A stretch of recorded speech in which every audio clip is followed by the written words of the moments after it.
જય માતાજી મિત્રો, કેમ છો બધા? તો આજે આપણે દક્ષિણ ભારતમાં આવેલ 12 જ્યોતિર્લિંગમાંથી એક મલ્લિકાર્જુન જ્યોતિર્લિંગની યાત્રા વિશે વાત કરવાના છીએ.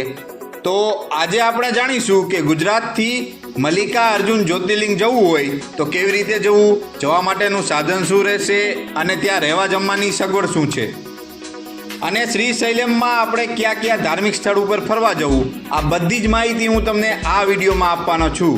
અને વિડીયોના અંતમાં હું તમને એ પણ જણાવીશ કે આપણી આ યાત્રા દરમિયાન ટોટલ ખર્ચો કેટલો થશે. તો મિત્રો, વિડીયોને અંત સુધી જોવાનો છે અને અમારી ચેનલને સબસ્ક્રાઇબ કરવાની છે. મિત્રો, મલ્લિકાર્જુન જ્યોતિર્લિંગ આંધ્રપ્રદેશમાં કૃષ્ણ નદીના તટ પરથી શ્રીશૈલમ નામના પહાડ ઉપર સ્થિત છે. શ્રીશૈલમ દક્ષિણ ભારતનો કૈલાસ તરીકે ઓળખાય છે. તો મિત્રો, ગુજરાતથી મલ્લિકાર્જુન જ્યોતિર્લિંગ દર્શન માટે જવું હોય તો આપણે ત્યાં કેવી રીતે પહોંચવું તેની વાત કરીએ તો પહોંચવા માટે બે ઓપ્શન છે. પહેલું છે ટ્રેન. જો તમે ટ્રેન દ્વારા મલ્લિકાર્જુન જવા માંગતા હોય તો નજદીકનું રેલવે સ્ટેશન છે મરકાપુર રેલવે સ્ટેશન. પણ ગુજરાતમાંથી મરકાપુર માટે એક પણ ટ્રેન મળતી નથી, એટલે આપણે જવાનું છે કરનોલ રેલવે સ્ટેશન. કરનોલથી મલ્લિકાર્જુન 180 કિલોમીટર દૂર છે, તો તે તમે ગવર્મેન્ટ બસમાં જઈ શકો. હવે ગુજરાતથી કરનોલ માટે બે ટ્રેન ચાલે છે. એક છે ઓખા રામેશ્વર એક્સપ્રેસ, જેના ટ્રેન નંબર છે 16734, જે દર મંગળવારે સવારમાં 8 વાગે ઓખાથી ઉપડે છે અને દ્વારકા, જામનગર, રાજકોટ, સુરેન્દ્રનગર, વિરમગામ, અમદાવાદ, વડોદરા અને બીજા પણ ગુજરાતના નાના મોટા રેલવે સ્ટેશનમાંથી પસાર થઈને જાય છે. અમદાવાદથી કરનોલની સ્લીપર સીટની વાત કરીએ તો 640 રૂપિયા છે. ત્યારબાદ બીજી પણ એક ટ્રેન ચાલે છે દર સોમવારે, રાજસ્થાનમાંથી આવે છે ભગત કી કોઠી એક્સપ્રેસ, જેના ટ્રેન નંબર છે 06182, જે અમદાવાદના સાબરમતી જંકશનમાંથી સવારે 7 વાગે નીકળે છે અને વડોદરાથી 9:30 નીકળે છે. સ્લીપર સીટની વાત કરીએ તો અમદાવાદથી કરનોલના 785 રૂપિયા છે. તો મિત્રો, તમે આ બે ટ્રેનની મુસાફરી કરીને મલ્લિકાર્જુન જ્યોતિર્લિંગ પહોંચી શકો. મિત્રો, આપણે કરનોલ તો પહોંચી ગયા. હવે કરનોલમાં આવેલ બસ સ્ટેશનમાંથી ગવર્મેન્ટ બસ પકડવાની છે શ્રીશૈલમ માટે. તો ભાડાની વાત કરું તો 200 થી 250 રૂપિયા જેવું ભાડું ચાલે છે અને શ્રીશૈલમ પહોંચતા તમને 4 થી 5 કલાક જેવો સમય લાગી જશે. ત્યારબાદ મિત્રો, બીજા ઓપ્શનની વાત કરું તો એ છે ફ્લાઇટ.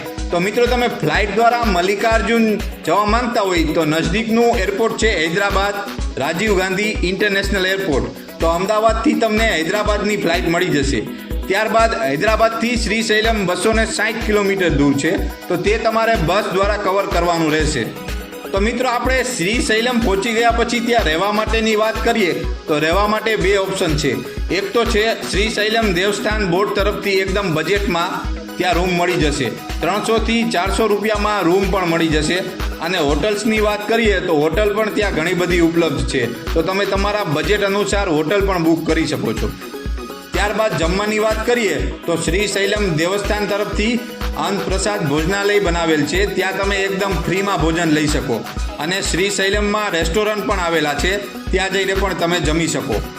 મિત્રો, મલ્લિકાર્જુન જ્યોતિર્લિંગના દર્શન કરવા માટે મંદિરની અંદર પ્રવેશ કરો એટલે ત્યાં લોકર સુવિધા પણ ઉપલબ્ધ છે, ત્યાં તમે તમારો કિંમતી સામાન એકદમ ફ્રીમાં રાખી શકો.